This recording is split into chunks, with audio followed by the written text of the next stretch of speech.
Hello, everybody, and welcome back to another episode of the Media Boat Podcast, your weekly rundown where we talk movies, TV, music, and video games, not necessarily in that order. I'm Mike. He's Matt. My name is Matt. His name is Mike. Thank you for joining us today on the Media Boat Podcast. We got a good one for you today. Today is October the 28th, 2025. Ooh, Halloween is Friday. Ooh, spooky. But this podcast won't be that scary. Unless you think that episode 510 is a scary number, which I guess you might think that. For some number files out there, it is because you combine them, Number file. that's a total of six. Mm-hmm. I see. Okay. Yes. But hey, Triple let's get to that some and numbers, then. shall we then? Starting with the music section. Start the music section with the Billboard. Yes. Start the Billboard with the Hot 100. And the hottest song in the land is The Fate of Ophelia by Taylor Swift. Still. Continuing that track. But at two is Golden by Huntrix, the various artists. At three, Ordinary by Alex Warren. Then coming in at four is Opal Light by Taylor Swift. And running at your top five, Elizabeth Taylor by Taylor Swift. This does mean for your Billboard 200, your number one album is still The Life of a Showgirl by Taylor Swift. At two, K-Pop Demon Hunters, the soundtrack by Media Boat favorite various artists. At three is the problem himself, Morgan Wallen. Coming in at four, Deadbeat by Tame Impala. Yeah, those Tame Impalas. And running Just at your top five. it's just one guy. Oh, that's right. There's no S on it. And running at your top five, Man's Best Friend by Sabrina Carpenter. Yes. If you like any of those albums, we have new releases. Starting with A Little Death by Claire Rousset. Everybody. Ah, Thankfully, your mic noise gated that, yes. so I didn't hear any of it. Yes. Everybody Scream by Florence and the Machine. We also have Thick, Rich, and Delicious by Guided by Voices. Harvest Moon. That's not right. Wait. That's not right. Hold on. That's not right. I don't know how video games ended up here. I must have copied and pasted. It should be down there. All right, there you go. Now we're good. All right. Well, those are your new releases. All right. Let's get into some music news then, shall we? Starting with ASCAP, BMI, and SOCAN. Because the three of them revealed on Tuesday updated policies to accept registrations of musical compositions partially generated using everyone's favorite A1 sauce artificial intelligence tools. These works will now be registered directly with the individual societies. All three pro registration policies define a partially AI generated musical work as, quote, one that combines elements of AI generated musical content with elements of human authorship, close quote. However, musical compositions that are entirely created using AI tools will remain non-eligible. These policy updates are in response to songwriters and composers increasingly incorporate a variety of AI tools into their creative process and workflow. The trio of organizations highlight their disapproval of AI technology companies ingesting and training models on copyrighted musical works without permission from, compensated for, or credit to creators. That's not fair, but theft, reads the official announcement. So, yet another Yeah. step in the music industry battling AI, or rather not battling, but this is more of coming to a compromise on AI. Yeah. This is one of those stories that really depends on your definition of what you define as AI. I Mhm. think that unfortunately it's become kind of a catch-all term for all sorts of things, even though when most people are talking about the negatives of it, they're talking about limited language models. We're talking about ChatGPT and the like, and like what like that Sora 2 thing is doing, like things that are known for grabbing copyrighted works and learning on them, practicing on them, so that way they can create original generated content.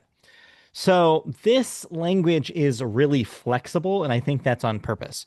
I think this is not saying we're opening the floodgates. I think this is saying we acknowledge now that somebody, say a electronic music producer, could come in and say, well, I ran this AI generated algorithm that developed this beat for me or developed this element of my song for me. Now they're just saying that ASCAP can't just say, sorry, you used AI. We can't publish your music anymore. This is basically them admitting, well, if they used a tool, that's not really the same as using a limited language model, so I guess it's fine. And they're just making that official now, so that way they can draw a line in the sand about what is accepted use of AI and what's not accepted use of AI. So it's a story that sounds scarier than it actually is, but of course, there are a whole load of other reasons why the proliferation of AI is negative. But I get where they're coming from, and at least they're making it very clear. No, you can't be an AI generated band with AI generated music and publish with us, which is smart. At least they're doing that. Right. I mean, the first thing that comes to mind is how much of it can be AI versus how much of it can be human authorship Yeah, for it to be accepted. Is it a 50-50 split, an 80-20 split? Which way is that 80-20 going? they're leaving it really flexible, and I think that Hmm. that's on purpose because it's probably going to be a case by case basis. It's probably going to be like, well, is this beyond this arbitrary line in our heads, or is it, yeah, or is it not? And they're just going to have to determine that. Uh, I mean, it is a step. At least it's something written down rather than Yeah, trying to kick the can down the road or wait for a lawsuit to appear yeah. on it. They're at least being somewhat proactive in saying, this is how Hmm. we are going to define it going forward. But again, now that you've defined it, now you can bring the lawsuit saying, hey, they've Right, defined it as this, but it's not, but am I not meeting that criteria anymore? Because I think I am. Where's my dues right. from this? Yeah, which, that battle is coming, and I'm sure they'll have to fight it, but we're not quite there yet. No, but yet another stepping stone that having AI as a tool, Yeah. stressing that enough, AI I'll as a tell tool, I'll tell you who's a tool. that Al. Anyone who's using this AI stuff. Am I right? Am I right? Anyway, I was up late Uh, last night. I'm sorry. oh, I wonder why you were up late last night. We'll get to that in sports. Whoa, whoa, what were you doing with sports up late last night? I don't know. We'll get to there. But first, we got to get through video games. And we start with Yeah. new releases, including, as I previously mentioned, Harvest Moon Home Sweet Home Special Edition for the PC, PS5, Xbox Series X, and the Switch. Yes. Virtua Fighter 5 Revo World Stage for the PS5 and Xbox Series X. Outer Worlds 2 for the PC, PS5, Xbox Series X. Simon the Sorcerer Origins for everything wide release. You got it. You can play it. 2 Point Museum already out, but now available for the Switch 2. And Recreation for the PC, PS5, and Xbox Series X. You missed a few. Oh, did I miss? Sorry. Tales of Zillia remastered for the PC, PS5, Xbox Series X, and the Switch. Ark Raiders for the PC, PS5, and Xbox Series X. Asterix and Obelix, Mission Babylon for the PC, PS5, Xbox Series X, and the Switch. And your big release of the week. I'm talking of some originals here. Dragon Quest 1 and Dragon Quest 2. But it's an HD 2D remake For everything, wide release. You got it, you can play it. Yep. That, of course, is in the HD 2D series of RPG remakes that Square has been doing. But yeah, if you've never played the original Dragon Quest games, this is probably the best way to do that now. Some classic NES RPGs for you, remade. Wanted to mention, as I usually do, that The Outer Worlds 2 is a day one Game Pass game. But yes, as a reminder, Xbox is still on the BDS boycott list. Just your weekly reminder. Our story is also about Microsoft and Xbox. Yes, but for this Microsoft exclusive question Nope, mark? you can't use that word anymore. They don't believe it. Right, but that's the thing though, that Halo has always been Yeah, a Microsoft exclusive. not anymore. Because the Halo series is coming to the PlayStation. So, not any of the previous Halo games yet. Well, I'm sure the Halo Master Chief Collection will be coming right yeah. before. But instead of doing that, No, instead they're doing Halo Combat Evolved. no, no, no, that's not the name of this game. I'm sorry. This is now going to be Halo Campaign Evolved, which has been announced for Xbox Series, PC, and PlayStation, which Yes. will be a full remake of the campaign portion of the series' first game, Halo Combat Evolved, way back in 2002? 1? 2001. That was a 1. launch game for the Xbox. So yeah, So by the time 2001. this game comes out, it will be at least 25 years old. Yes. You know, perfect time for a reboot, remake, and re-release. Yeah. This isn't like it's the second time they've done this at all. No, it's not like they've tried to reboot the franchise with under a similar name or try to re-release the original campaign under a HD remake or Yeah. remaster or Well, a that's collection of sorts. that's what I was referencing is that yeah, it's been over 10 years now since they've done this the last time. Yep. The game will feature four-player co-op and completely rebuilt visuals. The upcoming game has been developed or will be developed in Unreal Engine 5. And according to Xbox Wire, quote, this fully rebuilt campaign will introduce remastered 4K visuals, beloved Halo weapons and vehicles, and brand new story content. Because this isn't just a combat evolved, this is a campaign evolved. Between that Yes. camp and campaign. Yeah. So there's a lot to dig into here. I will try to be brief, but there's a lot of interesting little tidbits to the story.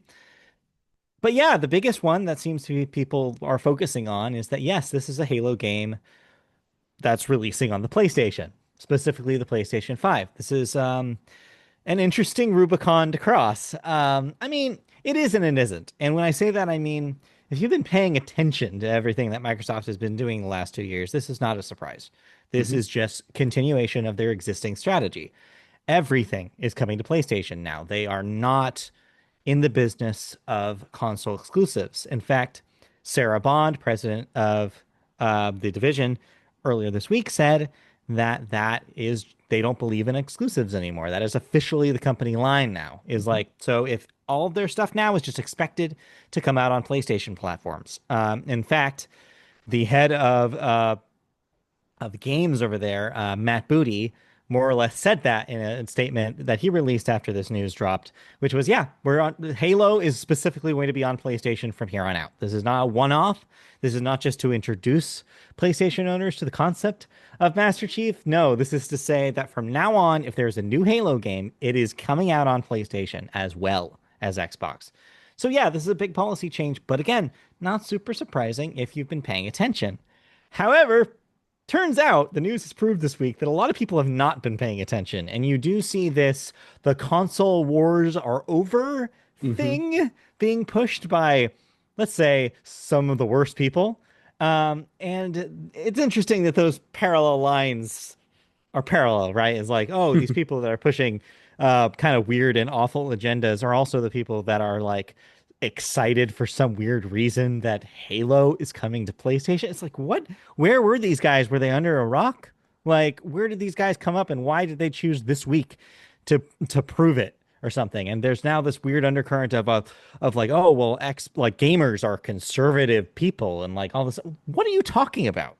Like, if you pay attention to video game websites and their fan bases, at least in my experience, they are overwhelmingly not conservative. And so it's very interesting to see that narrative come out of nowhere. I mean, of course, I'm not paying attention to the Gamergate, like underbelly that has also reared their heads over the years. But the majority of players seem to like they don't care, one, about Halo coming to PlayStation, and two, would have figured this would happen eventually with just the way that Microsoft has been talking about, well, literally everything. Hmm. As for the actual game, it's interesting that they're doing a four-player co-op. Four-player co-op wasn't in the franchise until Halo 3, so that's interesting. And yeah, it is weird that we're not having multiplayer in this package. You mentioned the Master Chief Collection. It had kind of a multiplayer that spanned all of the games in the collection. So really, it's, I guess, not too different from that. Another thing that's interesting is, yes, being fully developed in Unreal Engine 5. A lot of people say that the footage that's been released so far kind of looks a little generic, looks a little like video that somebody made in 2015, what they said would be a modern looking Halo kind of vibe to it.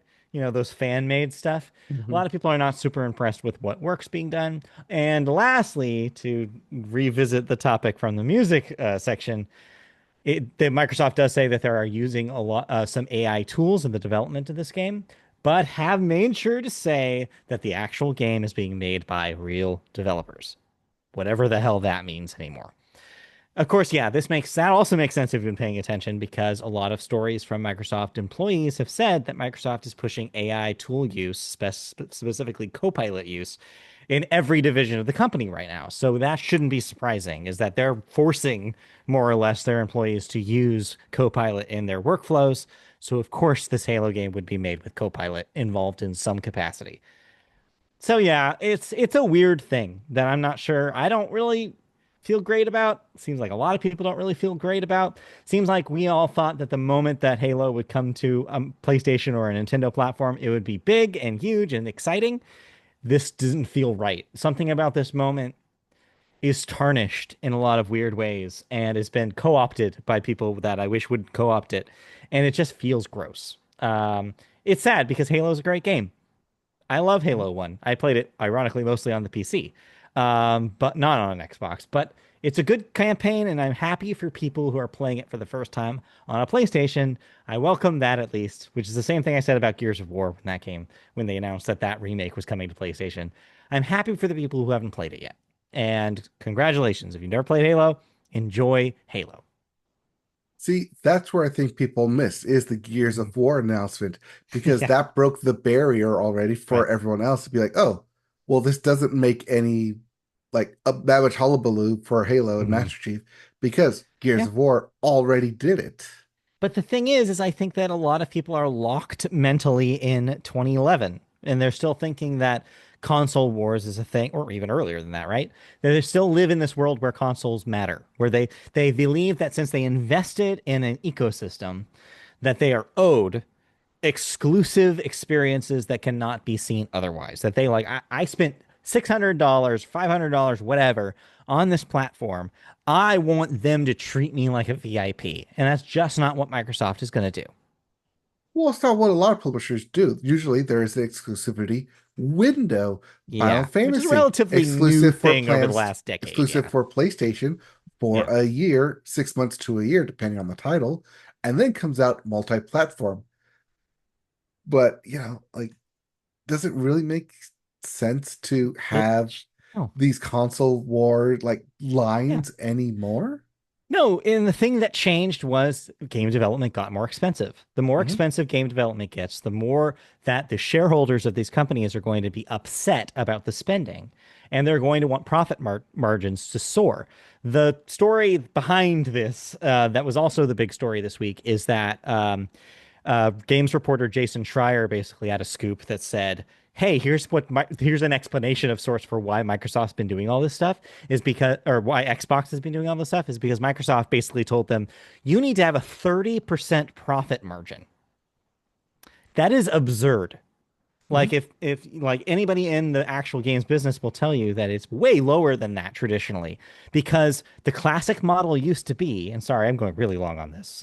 I promise this is Oh, it. it's okay. Uh, but the classic model used to be is if you're a company like Nintendo, Microsoft, or Sony, if you're making a game console, you are taking a loss on that console. You are spending a lot of money in R&D to develop something that's super high end. Well, if you're Nintendo, it's not as high end, but you're basically spending a lot of money and selling it below cost because you know that everyone who buys that console is going to spend a lot on software. That used to be the thinking. Hmm. Used to be. No longer the case. The costs have soared because of tariffs, because of the actual cost of technology getting larger. There's, a lot of people talked about back in the switch to HD that was like, oh, well, HD development increases basically the asset development like tenfold of what it was in the SD era. Well, imagine how much bigger that is for 4K. And you kind of see why the prices have gone up for development on every level. And so that on top of actual components getting higher means that Microsoft has to spend so much more money to act like to build Xboxes and make Xbox games than ever before. And so the shareholders are like, well, we want those margins to be bigger. We don't want the margins to become thinner because the development is more expensive, which explains why they've been going crazy on the price increases, including the like mostly on the hardware side, is because they're like, we can't take these things for a loss anymore. We can't even break even anymore. We have to make a profit on these guys every single one we sell. And that's apparently what's happening in the background. And that's why they're making all these weird decisions. So, not surprising that that would go hand in hand with nah, even Halo has to come out on literally everything now because we have to make money, like make more profit than ever before on these games. Right, and it's not just new games coming out that need to have this. It's re-releases and HD Yeah. remakes, and like Well, yes, it's Halo. This cheaper. is Yeah. it's a new game because there's some new But content, yeah. but still the combat evolved story, and it's a Yeah. remaster. Same It's thing with cheaper. those Yeah. Crash Bandicoot remasters and those Spyro remasters. Those used Mm-hmm. to be PlayStation exclusive, but when the remasters came out, the Insane Trilogy and the Ignited Trilogy, they were everywhere. They were on PlayStation and Xbox. Like, didn't that also like break the mold of like all these people's brains of Right. like, whoa, I could play Crash Bandicoot on the Xbox? What is this? I mean, But that's the no, thing is no. like Halo specifically is such a specifically tied to Mhm. Microsoft's identity as with the Xbox division. That yeah, it's breaking people's brains in a way that I did not anticipate. But hey, here we are. But yeah, it's just reality now. Everybody's just gonna have to deal with it. We live in a world now where Halo is not a exclusive. That's just it. If you want your exclusives, go to Nintendo. They're never going to give up anybody. I mean, yeah, no. I mean, maybe on your mobile phone, but beyond that, no. Yes. All right. Let's see here. Have you played anything? Just a little bit more Borderlands. Not much else to report. Okay, so you're still stuck on Hades 2. Yeah, Have I you gone haven't back gone. to Hades 2? Oh, like see, this is the thing, is those are the two games really that I've been trying to juggle. And I'm like Hmm. thinking about like, well, I feel like I should get further into I feel like on a base level, I know this isn't true for like literally everything, but on a base level, I have more or less seen what Hades 2 is going to offer to me. There are, Hmm. like you said, stuff to unlock, which we talked about last week. But beyond that, and then, story and seeing where the story goes. But beyond that, I kind of get the flow and I know more or less what that game has to offer. But with Borderlands, I know that there's a lot to do there. And so I've been trying to focus on Borderlands, get through the campaign, get to like at least get a peek at the post game content before I put it down. And so that's kind of what I'm trying to mainline right now before Game of the Year talk starts, is trying to figure out where I actually sit on Borderlands because I'm pretty much sure where I sit on Hades. That is getting into the top 5 somewhere. But Yes. Borderlands might not, and I don't know yet until I like see the breadth of what it offers. All right. because I get what you're saying about Hades too, Hmm. because like I've completed my runs through Chronos Yeah. with every single weapon, and I have all Right. the sands that I need to complete for endgame. I still need to go through the top with every weapon, but because I feel like I can run through it consistently without Yeah. fail, it's not You've reached like a, yeah. I've not necessarily a plateau, but like a I don't need to grind night after night after night after night to trying to beat a certain boss because I know I can get through it with more or less relative confidence. Hmm. So yeah, I can see where you're being like, okay, I want to finish it for the story, yes, but do I need to finish it right Right. now Yeah. Yeah. when Yeah. I That's know what something. everything that offers for me?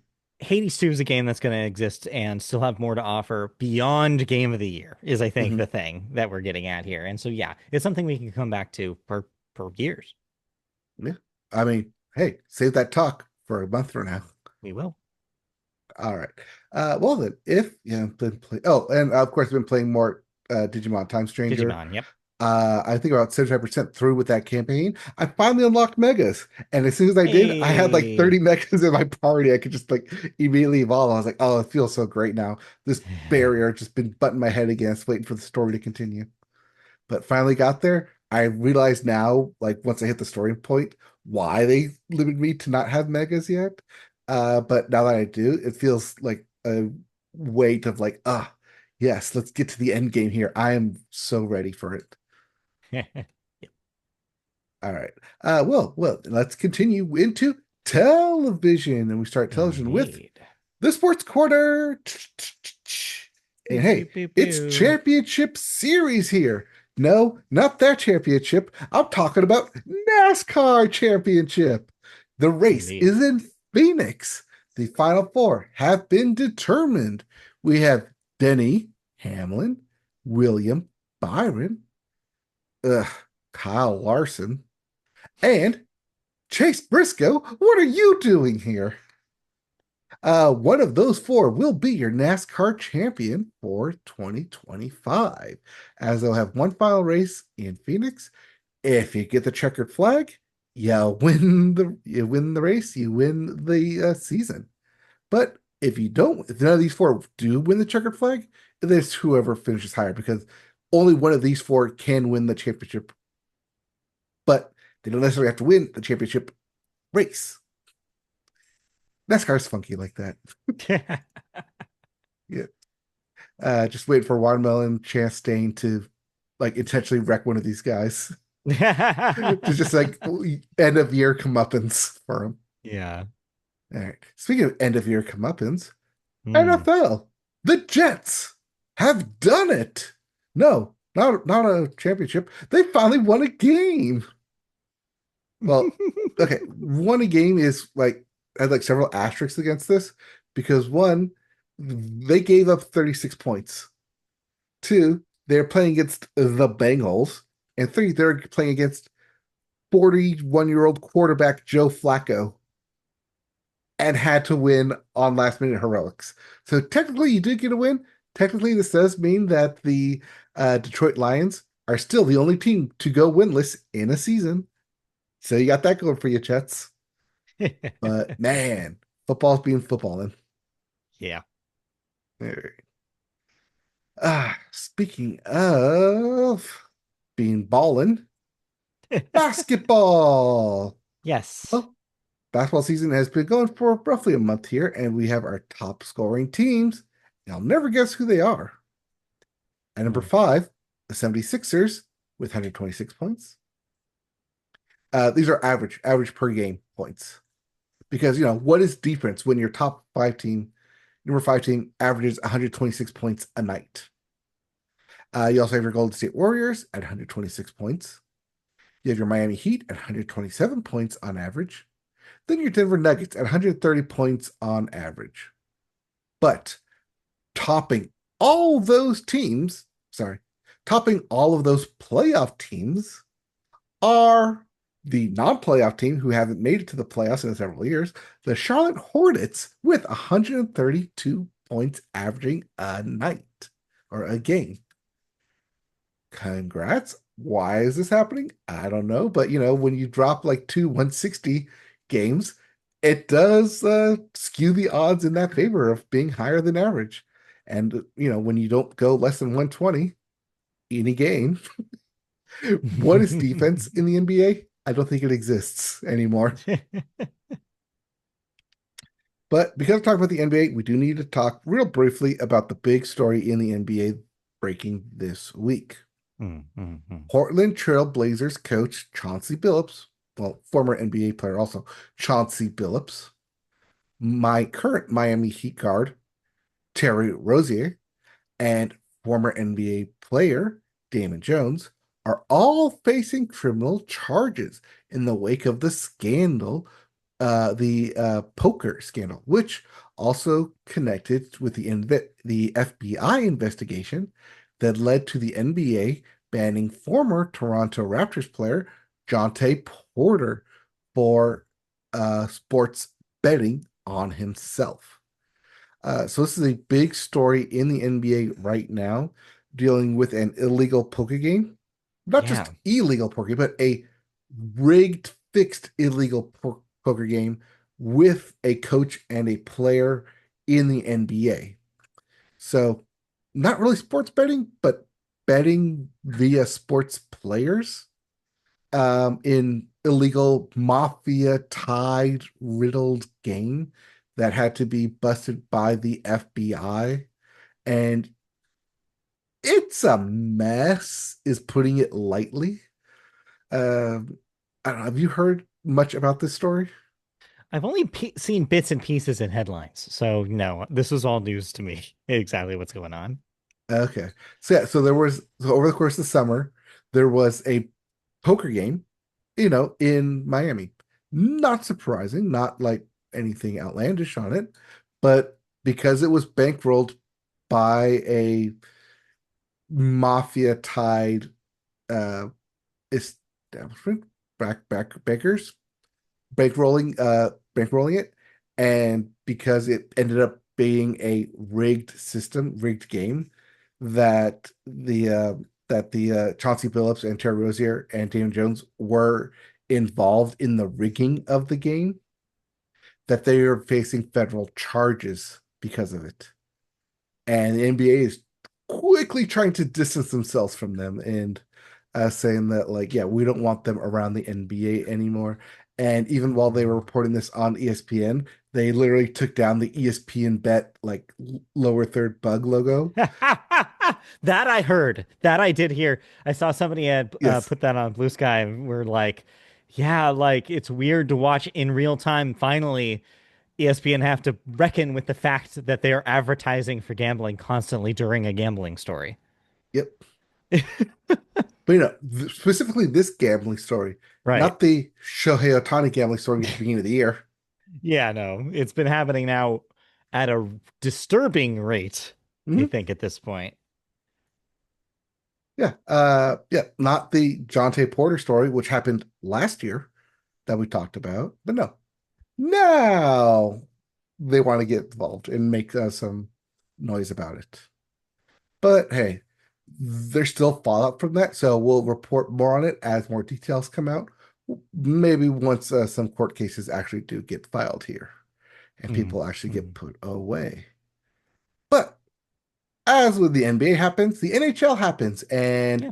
today is a very special day. It is Frozen Frenzy Day, where in a very rare feat that the NHL has yet to figure out, which is all 32 teams play against each other on the same night. What a concept, right? Yeah, well, that's a lot. Yeah. Apparently, they don't like doing that. They like spreading it out, but nope. Because NHL made a deal with ESPN, they're promoting Frozen Frenzy, where every team is playing tonight at some point, and all so you can watch it on ESPN because they have the deal with ESPN and NHL through ESPN Plus that you can stream any and all games, Yeah. except blackout games where in your local area. So Right, thanks right, for right, that. right. But you're not really going to watch that because we all know what you're watching tonight and last night and maybe on Yes. Wednesday night as well, and maybe nothing after that, but we'll see. Yeah, we'll The see. World Series. So game three happened, and then it continued to happen, and it Yeah. continued to happen some more. And they basically played an extra game in the middle of the World Series, going Yeah. 18 innings. Yeah. Yeah, that 18 innings tied for the longest stretch in a World Series game. Mhm. Both teams threw a combined 609 pitches, which marks the most in postseason history for a single game. The Dodgers are the first team to use 10 different pitchers in a single World Series game, and only the third team to do it in any postseason game. Brendan Little was the 23rd player used by the Blue Jays in the game, tying a World Series record for a team in a single game. And all of it culminated with Freddie Freeman becoming the first player with multiple World Series walk-off home runs, Yes. where it finally ended in the 18th inning on a meatball of a pitch. Well, yeah. I mean, what else is going to happen when literally everyone is exhausted? Like, I think that the pitchers were showing obvious signs of fatigue in the at the end of that game, and it was bound to happen at some point. Baseball's not designed to go on for 18 innings. Like, they're only humans. They can only do so much. There's a lot to talk about here. It's like, yeah, not only did it have the highlights that you said, like just the sheer length of it, and these new records that have been set, but also it was an exciting game. Although I should say, the first 7 innings were exceptional baseball. Mhm. It was just back and forth between the two teams, the ties, like, and the performances, just like stellar stuff that doesn't you don't see in a lot of games. A lot of weird plays that are, yeah, unique. And it was cool to see in the World Series and to see in a game with the stakes this high. It was very clearly a feeling throughout the game that these are legitimately the two teams that should be here, the two best teams in baseball right now, and they should be facing each other, which is not the feeling that we got from last year's matchup at all. Another thing that we're getting that wasn't there last year's matchup is Otani is feeling like Otani this series. He showed off again last night. And, well, the Blue Jays now think that they have a solution for that. As seen in the extra innings of last night's game, they are no longer going to pitch to the man. And if management is to be believed today, they're no longer going to pitch to the man the entire rest of the series. And you're probably thinking, well, that's kind of disappointing because people want to see Shohei.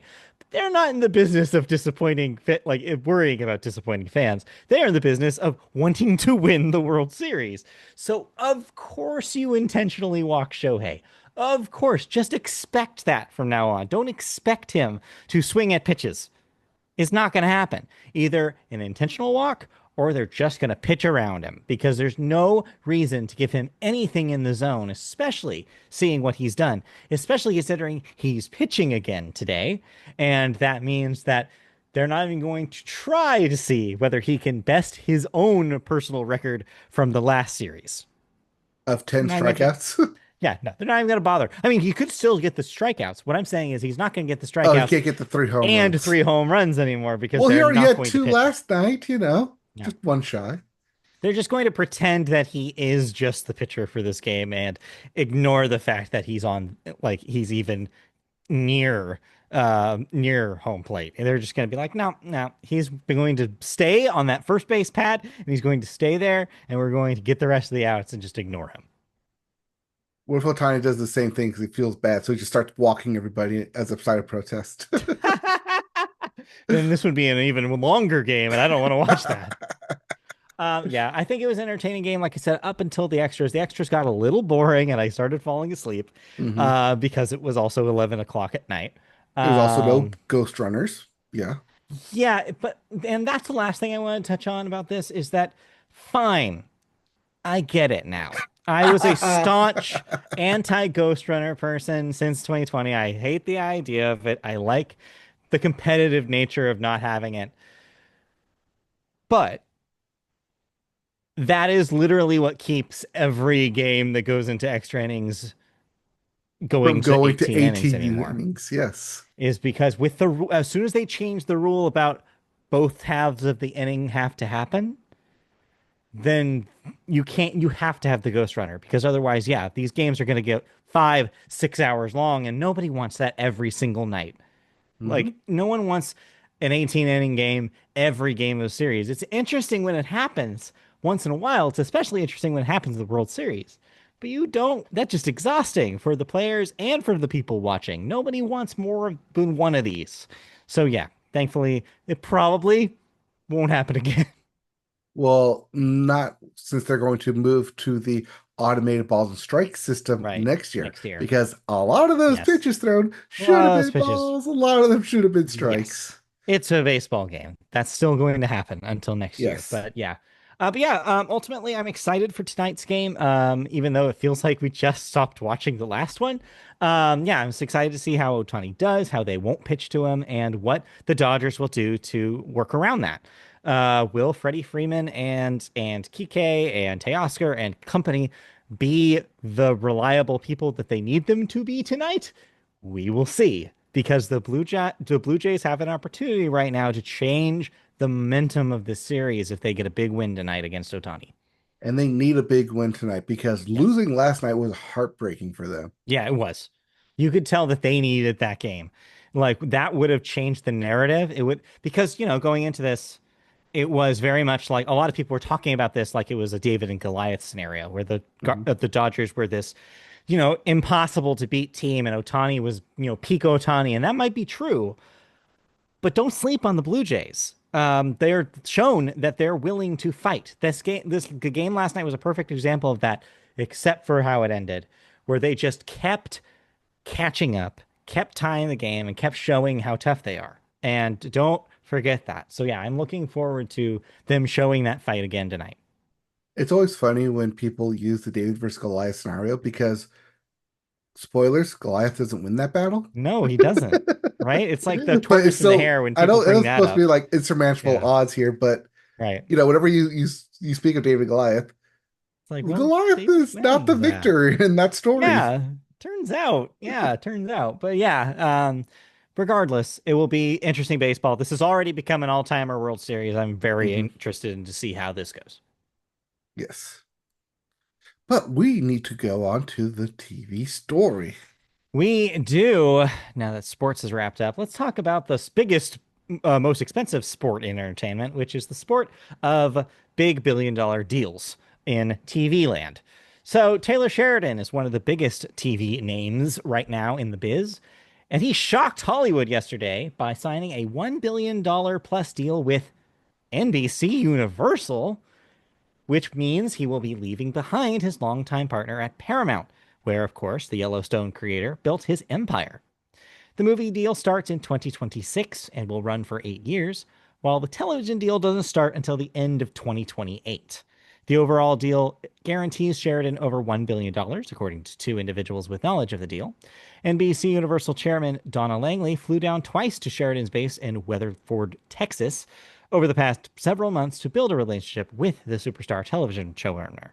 In case you're wondering about why that 2028 date is so far off, it's because his current Paramount deal doesn't expire until then. He does intend on basically finishing up the contract that he agreed on with Paramount before completely dedicating himself to other teams. Also notable that the story doesn't mention why did he do that? I Well, was about to say why. word seems to imply that he's not too thrilled with Skydance, the big new owner of Paramount, and doesn't really feel comfortable doing business with them. So yeah, if you're big like creator who's making all these shows that the conservatives like, doesn't like the super conservatives that are now running the company, that's got to be a really worrying sign internally at Paramount. I mean, maybe, but how much of it is that he just doesn't want to be micromanaged on his conservative commentary by people who are very conservative up at the top? Maybe it depends. And you're saying that there's like maybe conservative infighting that's happening within I'm Paramount. just saying that the ombudsman that has been hired at Paramount may have a bit more power than Taylor Sheridan is comfortable having. I mean, that could be part of it too. It's interesting though to go to Universal, which seems to be the last bastion of we're just making television and just making movies because all these other studios, your Disneys and especially your Paramounts, have been going hard on like making all these changes and trying to suck up to the administration. And And NBC, the tech meanwhile, has been companies and very out there, yeah. quiet about all of that stuff. So it's interesting that he's picked there.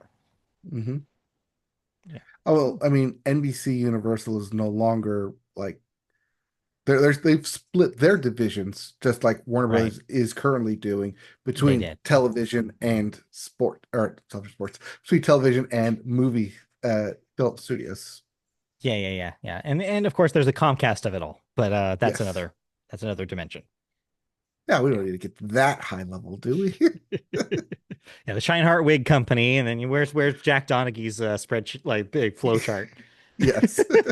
Anyways, anything else to say about the story, or you ready to move on? No, but you did touch on the Skydance Yeah, merger, and as was reported this week, as everyone saw coming, yeah. layoffs are gonna hit the Skydance Oh yeah, Paramount team to the yeah, tune of, I think the last number I saw was 15%, unless you yeah. saw more. I mean, no, that's the number I saw too. Makes sense. I mean, this is what we talk about every time we talk about with when this Hmm. kind of thing happens. It means that a lot of people are going to get laid off for redundancy or just for cost saving. So yeah, this was going to happen, but man, does it suck.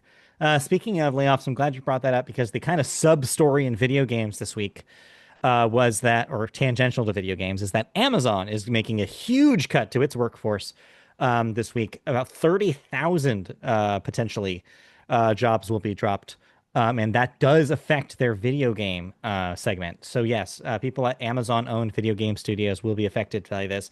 I read as much as 10,000 could be from their video games Yep, sections. So, as well as the MGM Studios division over at Amazon yeah. as well. Yeah, that's brutal. That's really brutal. So yeah, oof, it's a rough one out there. Yeah, All right. I mean, layoffs was going to be the story here, but yeah, why have a downer? All right, let's move on to cancellation. Oh wait, no, thoughts. Do you have any thoughts? Did you watch any television? Watching sports. Yeah, Oh, me too. Love is Blind did wrap up with the weddings episode.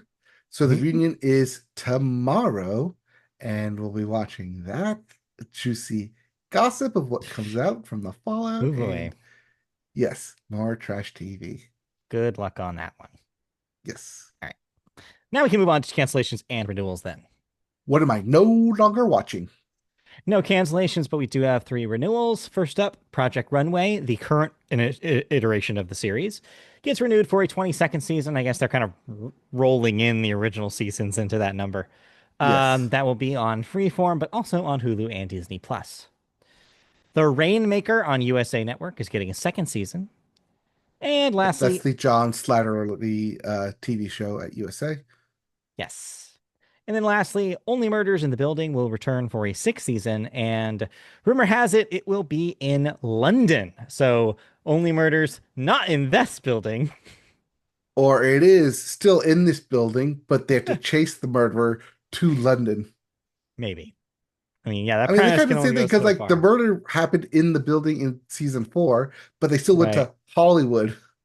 That's true. So yeah, we'll see what that actually means. Hmm. All right, we have a couple of deaths real quick here. First, we have Carol Davis, age 93, owner of both the Las Vegas Raiders and the Las Vegas Aces. This is because this is Carol Davis, Al Davis's Yes. wife, Yes, and so Kurt Raider owner Mark Davis's mother. yes. Sorry if I'm talking over you. There's a little bit delay that Yeah. started about like 5 minutes ago. Anyway, so what do you know about what the plan then for the organization? Who like where's the lineage go next?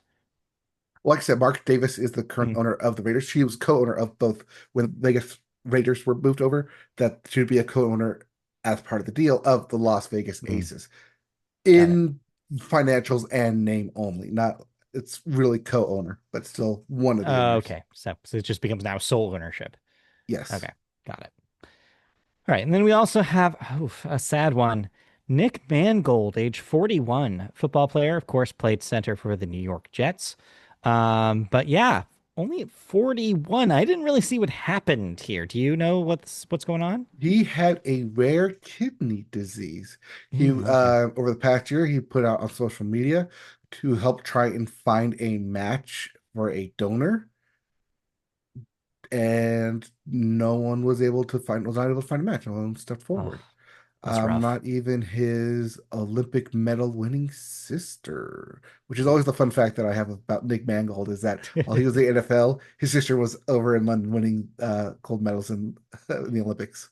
Wow. Well, talented family there. Well, Yes. that's a very sad loss. And yeah, But maybe yeah, usually the when you talk yeah. about like linemen and like especially centers, like Nick Hmm. Mangold is up there with the likes of like Jeff Saturday in terms of like name recognition and like Jason Right. Kelsey as well. Yeah. Like future Hall of Famer good or like how good are we Oh talking? yeah, Yeah. yeah. Okay. All right. Well, that'll be sad when that does happen then as a Hmm. posthumous kind of induction. All right. Let's move on because that's depressing. To our final section, which is the movie section. And yes, we have to open to yet another mea culpa because I didn't believe in the anime. Mike, however, believed in the anime. He learned from our mistake about Demon To be Slayer. fair, I didn't really believe in the anime as much as I did not believe in the power of Sure. Bruce Springsteen. Yeah, the age of the biopic is over, according to the box office, as yeah, Bruce Springsteen biopic Deliver Me From Nowhere, starring Jeremy Allen White, really failed to impress. But before we get there, yes, your number one movie was Chainsaw Man, the movie, Res Arc, which made $18 million in its first week. Number two, Regretting You, made $13 million. Black Phone 2 made $12 million this week. That's moved up to 48 million domestic. And yes, at number four is Springsteen with only $8.8 million in its first weekend. Ouch. Then right below that is Tron Ares, which made another 4.9 million. That's sitting at 63. So yes, needless to say, you get the win this week. We now Or go to even an again, even order, which is wow, another tie. we are So there we even with go. 2 months left in the year. We're gonna end tied. I just feel it. I just feel like this is just gonna be a stalemate. We need to maybe the last week we do like a Christmas weekend tiebreaker. Total, Christmas Maybe total. that's yeah, Yeah. Christmas total tiebreaker to just push it over the edge. Yep. All right. But what's coming out this week to challenge it, you ask? Uh What's coming out this week to challenge it, I ask. Nothing is really the answer. Nothing at all. But it's Halloween weekend. Surely Yeah. something must be coming out. No, unless you can tell me what begonia is. Yes, I can actually. Uh, this is the very brand new movie starring Jesse Plemons. If Okay. you've heard this before, Jesse Plemons Hmm. and Oscar winning actress Emma Stone. Wait, hold on. Is this another Yorgos Lanthimos joint? Yes, it is. Wow. The man loves his actors to be the same, doesn't he? Yes, the third time they're teaming up to do something, by the way. Wow. That's wild. Okay. Yes. That's begonia. That is getting a wider release. Currently, it was out this past weekend limited, but it's getting a wider release this Halloween. Okay. But Good to because know. that's getting a wide release, I've put two other options if you think these two can top it. All Uh-huh. right. Number one being a Bollywood film called Okay. ba Bahubali, Oh. colon, The Epic. And the other release, Which I just had to add two letters to because you didn't have them. yes, is a Twilight release. A This re-release. weekend, because Yeah. it's Halloween on a weekend, they're having a Twilight kind of marathon, one Okay. movie each day. Okay. Interesting. Oh boy, this is a rough one to try to bet on, isn't it? It's I have Halloween no weekend. Who's idea. going to a movie? This It's could, World Series one, weekend. Who's going to a movie? yeah, no one, no one. And two, if they do go, I have no idea where this could land. I think you could see a Right. repeat for Chainsaw Man. I think you could see a horror movie pop back up because of Halloween. You could even see the Twilight re-release do well. But I don't know which one of those three things is more likely. All right. Instead of doing that, how about we put a number out there? Yeah, I want to put the number at $15 million. Do I you think that's think the fair. number one movie will be over $15 million? No, I do not. I think it'll be below it. Okay, $10 million. Do you I think it'll think be it'll be over above it. 10 million? I think it'll be above it. I'm thinking 13. All right, let's put it at 13. Hey, it's Halloween. Let's put it at 13. Yeah, exactly. All right, so $13 million number one movie. Doesn't matter what it is because we Doesn't don't matter think what it is. anything's going to be number one.